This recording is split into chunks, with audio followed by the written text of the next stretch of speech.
everyone, welcome back to my YouTube channel. My name is Riya Ranjan and welcome back to another video. When I started my journey, I was honestly very confused because AWS has 200 plus services and I thought I had to learn every single service to get a cloud job or even crack an interview. But I was so wrong because as a beginner, you don't need to know everything. You need to just focus on few services, but those should be the right ones. Understand their fundamentals and know how they are used in real world projects. So in this video, I will be sharing all the important AWS services that you should start with if you want to start your journey in cloud or if you are preparing for an interview. So this is how the flow is going to be. I will be sharing you about the services. Then I will be explaining you in technical terms and later I will be giving you some real life examples so that you can understand more. Without any further ado, let's start. So the first service is EC2. EC2 stands for Elastic Cloud Computing. EC2 is a service that provides resizable virtual servers in cloud where you can run your applications. In simple words, EC2 is like renting a computer from AWS for your work instead of buying or maintaining your own physical servers. Okay, for example, if a company builds an e-commerce application, they obviously need a server where their backend code can run. So instead of buying a physical server, they can just launch their EC2 instance and use that to host their application. It is a pay-as-you-go model. You just have to pay for the resources that you have used, nothing else. Under this EC2, there are few resources that you have to learn if you are starting out or you want to give an interview, such as instance type, AMI, security group,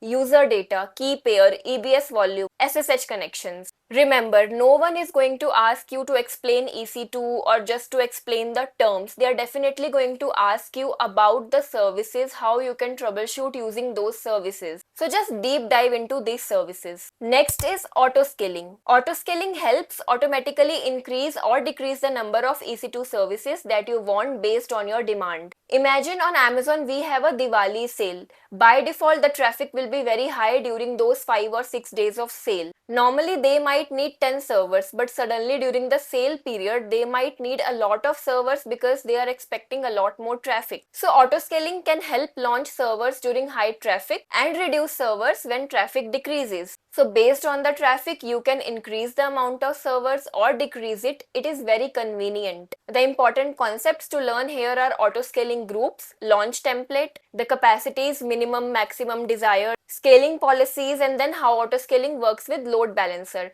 So the next service is load balancer. So what is load balancer? Load balancer distributes traffic across multiple servers. Imagine you are at a restaurant and there is only one waiter who is handling hundreds of requests. Automatically the service becomes slow. Here a load balancer is going to distribute the customers among multiple waiters so that automatically the service becomes fast. Similarly, load balancer distributes application traffic across multiple EC2 servers. Important concept that you have to learn here is type of load balancer. So we have multiple type of load balancers. You have to learn that. Target groups, listener, health checks, and obviously any troubleshooting question that comes on the way. Next is S3. S3 stands for Simple Storage Service. So S3 is like a storage service which is object storage service that allows you to store and retrieve data from anywhere. Inside S3 we have buckets. Inside those buckets you are going to store your data. So think of it as a Google Drive. You can store your videos, your data, your files, your photos, everything, and then you can give access to multiple people and they can access those data from anywhere if they have the access. Similarly, when you upload a file on an application, that file can be stored in S3. Here you have to learn buckets, objects, versioning, storage classes, lifecycle rules, encryption, bucket policies. Next service is IAM. It stands for Identity and Access Management. You can think of it as a security system of AWS. IAM helps you manage users, roles, policies, and permissions to securely control access to AWS services. So imagine an office where every employee has different ID cards. Some people can enter certain rooms while others cannot. Similarly, IAM decide who can access which AWS resource and what action they can perform. For example, a developer has a permission to create an EC2 instance but should not have a permission to delete any resource. Important concepts that you have to learn here is users, groups, policies, roles, permissions, and least privilege principle. Next up is VPC, which stands for Virtual Private Cloud. VPC allows you to create your own isolated network environment inside AWS, where you can securely launch and manage your resources. So think of it as your own private area inside AWS where your applications run. For example, a highly secure banking application cannot publicly expose their database,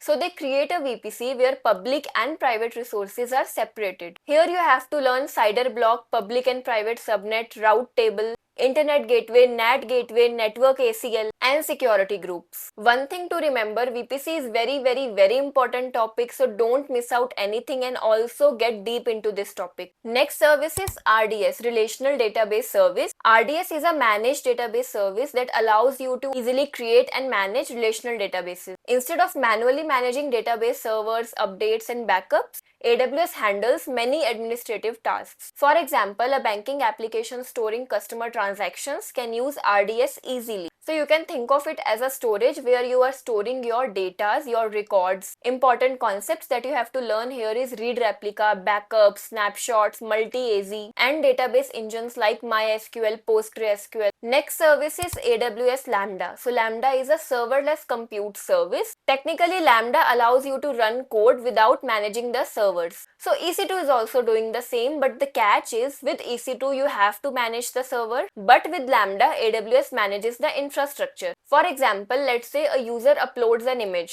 Lambda can automatically process and resize that image. Here the important concepts are functions, triggers, runtime, permissions, and most importantly, Lambda integration with other AWS services. Next service is CloudWatch. So CloudWatch is an AWS monitoring service. CloudWatch collects logs, events, metrics from AWS resources. So CloudWatch helps you to monitor the health of your application. So you can set the alarm, the thresholds of CPU, disk, memory, status check, and in return you will get an alert. Important concept that you have to learn in CloudWatch is metrics, alarms, logs, dashboard, and also integration of your monitoring tool CloudWatch with other AWS resources. Next service is CloudFormation. CloudFormation is an IAC, which is AWS Infrastructure as a Code service. It allows you to create and manage AWS resources using templates instead of manually creating everything from AWS console. So here you are going to use the templates. Instead of manually creating EC2, database, VPC every time, you can just write the CloudFormation template and AWS can create the resource automatically. Important concept that you have to learn here is YAML/JSON files, infrastructure as a code, templates, stacks, resource creation and updates. Next service is Secrets Manager. Secret Manager is a service that used to store sensitive information such as passwords, API keys, database credentials. So you should not hard-code the password inside your application code. It should be stored in the Secret Manager. Here you have to learn about IAM policy, secret rotation, application integration, how you are going to use this with other applications, and secret storage. Next service is EKS. EKS stands for Elastic Kubernetes Service. Technically, it's a managed Kubernetes service that lets you deploy, manage, scale containerized applications without managing the Kubernetes control plane yourself. So here you have to learn about. Next service is SNS, Simple Notification Service. SNS is a messaging service that follows publish and subscribe model. It allows one application to send message to multiple subscribers simultaneously. You can use this SNS with CloudWatch and then you can get multiple alerts in your email or you can generate a ticket in ServiceNow. So you can think of SNS like a WhatsApp broadcast or WhatsApp group. Here you have to learn about topics, publisher, subscriber, subscription protocol and fan-out architecture. The last service is SQS, which is Simple Queue Service. It is a fully managed message queue service that allows application to communicate but in a queue. So think of it as a token system at a bank. So customers take a token, wait in a queue until it's their turn. Similarly, SQS stores messages in a queue until another application is ready to process them. Here you have to learn FIFO queue, dead letter queue, message retention, visibility timeout, standard queue. So all of these are the AWS services that you should focus on if you are targeting cloud or DevOps. You don't have to memorize, you don't have to learn about 200 plus services. You just have to go in deep and learn about all these services that I have mentioned in this video. Don't forget to get some knowledge on troubleshooting using these services. Create your own project. Start with a smaller project and then go ahead with a major project. Once your fundamentals around these services are strong, you have completed your project, then you can go ahead with the advanced services. If you found this video helpful, don't forget to like, share it with your friends who are also in the same journey. Comment down below if you have any query. Do subscribe. Don't forget to subscribe, and I'll see you super soon in my next video. Till then, bye bye.